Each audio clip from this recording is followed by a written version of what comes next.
बाद में सुहानी अपना घर में लौट आया। फिर वो रूपा की कमरे में जाती है उस पत्ते को रूपा की कमरे में रखने के लिए। तब रूपा नींद में थी, इसीलिए सुहानी बहुत आराम से उस पत्ते को पालंग के नीचे छुपा देती है। तुम दोनों ने तो बहुत उड़ लिया।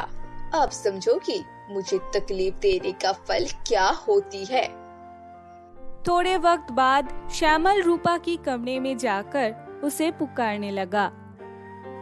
आप, तेरी तबीयत कैसी है मेरी बहन? हाँ, अब मैं ठीक हूँ, लेकिन मुझे अच्छे से याद रहेगा, मैंने जिंदगी में कभी भी तुम्हारे साथ घर नहीं छोड़ने वाला हूँ। तुम बहुत ही बुरा हो, बुरा। तुम ही माँ के साथ हमेशा ही गंदे बर्ताव करती हो। अगर मैंने तुम्हारे साथ घर मत छोड़ती तो मुझे ये हाल नहीं होती। ये तू क्या बोल रही है रूपा? उस दिन मैंने तुझे मेरे साथ जाने के लिए मना किया था ना? तू तो खुद गया था मेरे साथ। क्यों गया था?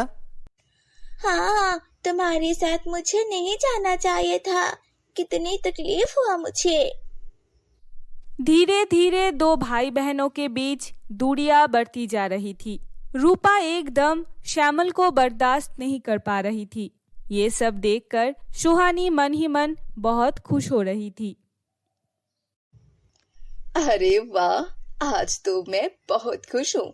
मेरी काम मैंने हासिल कर ली। फिर एक दिन उन लोगों को पिता सबके लिए आइसक्रीम लेकर आया था। तब श्यामल जाके रूपा को कहा, रूपा, तू और ज्यादा आइसक्रीम मत खाया कर। अभी अभी तो बुखार से बाहर निकला। ज्यादा आइसक्रीम खाने से तेरा बुखार लौट आएगी। तुम मेरे मामले में टांग मत घुसाओ भैया। मैं अब छोटी नहीं हूँ, मैं समझती हूँ सब कुछ। थोड़ा सा आइसक्रीम ही तो खा रहा था मैंने। ये भी तुमसे बर्दाश्त नहीं हो रहा है क्या? श्यामल रूपा की ये बात सुनकर गुस्से में आके एक थप्पड़ लगा देता है।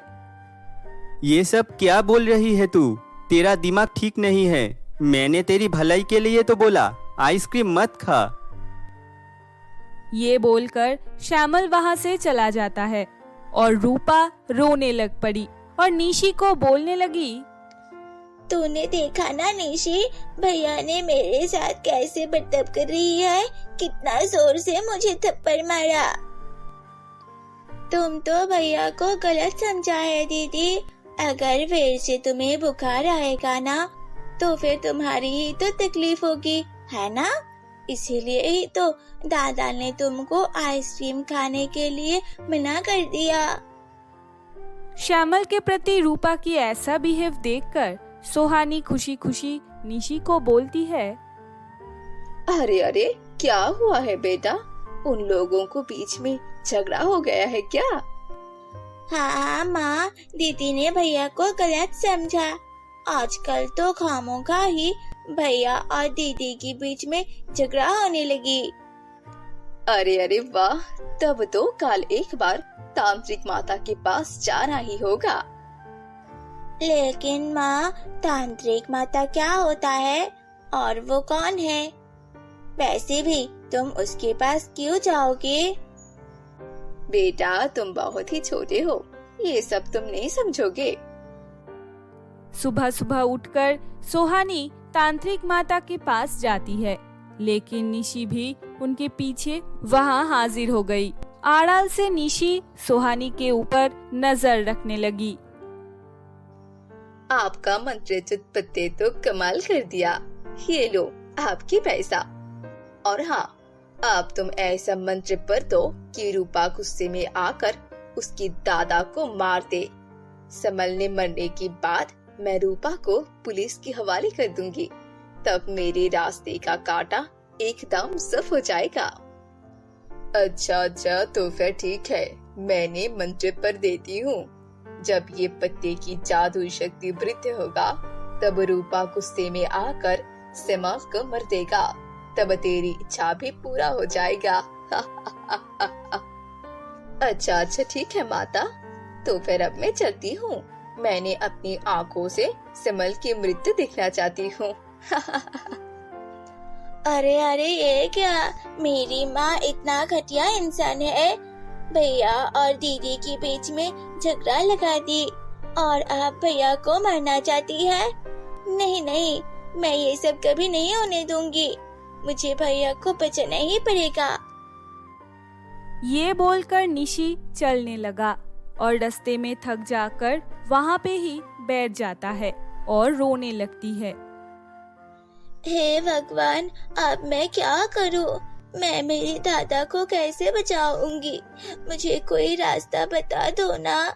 मेरी माँ ने मेरे दादा को मारना चाहती है, लेकिन मेरी दादा तो बेगुनाह है।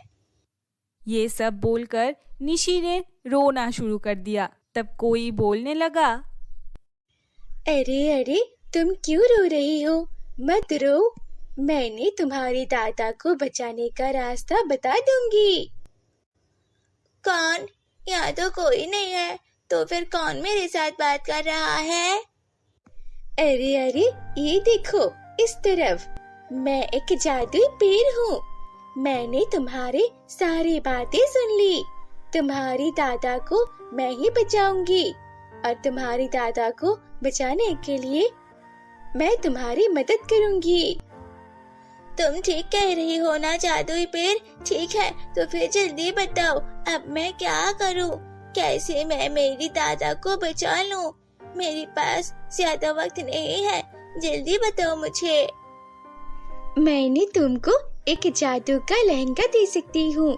ये लहंगा तुम तुरंत जाकर अपना दीदी को पहना दो और तभी सब काला जादू खत्म हो जाएगा। तुमको बहुत बहुत धन्यवाद जादुई पेड़, तुम मेरी तकलीफ दूर जो किया। मैंने तुम्हारी ये मदद कभी नहीं भूलूंगी। ये बोलकर निशी जादू का लहंगा लेकर तुरंत घर पहुंच जाती है और घर जाके तुरंत वो लहंगा रूपा को पहनने देती है। कुछ वक्त बाद सब काला जादू खत्म हो गया। तभी सुहानी घर आके सब कुछ ठीक देखकर परेशानी में पड़ जाती है। श्यामल बिल्कुल ठीक है। रूपा और श्यामल के बीच सब झगड़ा खत्म हो गया था। ये सब देखकर सुहानी को बहुत गुस्सा आया। सुहानी तांत्रिक माता के पास जाने के लिए घर से निकला, तब निशी ने घर की दरवाजा बंद कर देती है।